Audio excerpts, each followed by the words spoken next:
Hi friends, welcome to Anushree's lifestyle channel. ನಾನು ಇವತ್ತು ನಿಮಗೆ ಇನ್ನೊಂದು ವಿಶಿಷ್ಟವಾದ ದೇವಸ್ಥಾನದ ಬಗ್ಗೆ ಸ್ವಲ್ಪ ತಿಳಿಸುತ್ತೇನೆ. ಇದು ಬಹಳ ಪುರಾತನ ಕಾಲದ ದೇವಸ್ಥಾನ. ಇದುವೇ ನಮ್ಮ ಶ್ರೀ ಕ್ಷೇತ್ರ ಪುತ್ತಿಗೆಯಲ್ಲಿರುವಂತಹ ಶ್ರೀ ಸೋಮನಾಥೇಶ್ವರ ದೇವಸ್ಥಾನ. ಈ ದೇವಸ್ಥಾನ ಇರುವುದು ದಕ್ಷಿಣ ಕನ್ನಡ ಜಿಲ್ಲೆಯ ಮೂಡುಬಿದಿರೆಯ ಪುತ್ತಿಗೆಯಲ್ಲಿ. ನಿಮಗೆ ದೇವಸ್ಥಾನದ ಒಳಗೆ ಹೇಗಿದೆ ಎಂದು ಸ್ವಲ್ಪ ತೋರಿಸಿಕೊಡ್ತೇನೆ. ಇದು ಬಹಳ ಹಳೆಯ ಕಾಲದ ದೇವಸ್ಥಾನ.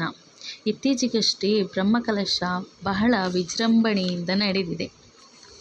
ದೇವಸ್ಥಾನ ಅಂದ್ರೇ ಭಯ ಭಕ್ತಿ ಇರುವುದು ಸಹಜ ಅಲ್ವಾ? ನಾವು ದೇವಸ್ಥಾನಕ್ಕೆ ಹೋಗುವುದೇ ನಮಗೇನಾದರೂ ಪರಿಹಾರ ಸಿಗುತ್ತೆ ಅನ್ನೋ ಕಾರಣಕ್ಕೇ ನಾವು ಅಲ್ಲಿಗೆ ಹೋಗ್ತೇವೆ.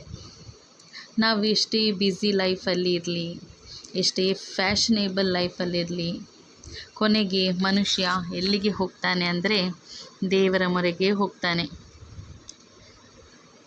ನೋಡ್ತಿದ್ದೀರಾ ಫ್ರೆಂಡ್ಸ್, ದೇವಸ್ಥಾನದ ಒಳಗಿನ ದೃಶ್ಯ ತುಂಬ ಚಂದ ಸುಂದರವಾಗಿದೆ ಫ್ರೆಂಡ್ಸ್.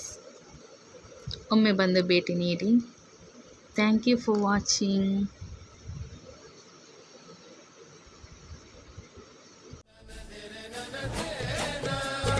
ಭುವನಂ ಗಗನಂ ಸಕಲಂ ಶರಣಂ ಅಖಿಲಂ ನಿಖಿಲಂ ಶಿವನೇ ಶರಣಂ. ಉಸಿರನು ಕಾಯಲು ಹಸಿರನು ನೀಡಿದ,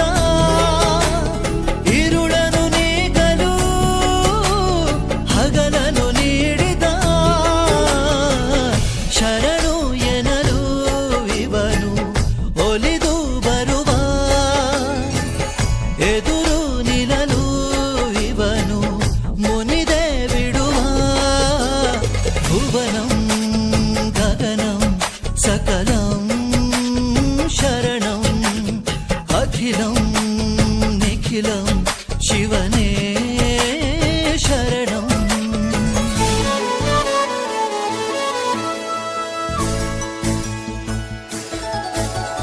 ಸಗರೆ ಮಗರೆ ಸನಿ ಸಗರೆ ಪಾ ಗಮ ಪಸನ ಮಾಗ.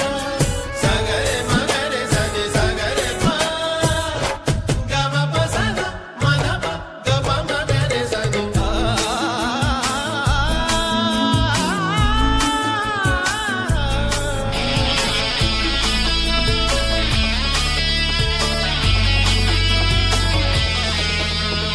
ತಾಯಿಗೆ ಮಗನ ಜೀವ, ಆ ಮಗನಿಗೆ ತಾಯಿ ದೈವ.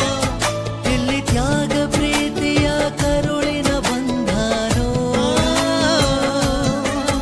ಜಗದ ಬಾರಿ ಸಾಗರವ ಜಿಗಿದು ಈಜೆ ಮೀರಿಸುವ ಪ್ರಬಲ ಧೈರ್ಯ ನೀಡಿರುವ ಶಿವನೇ.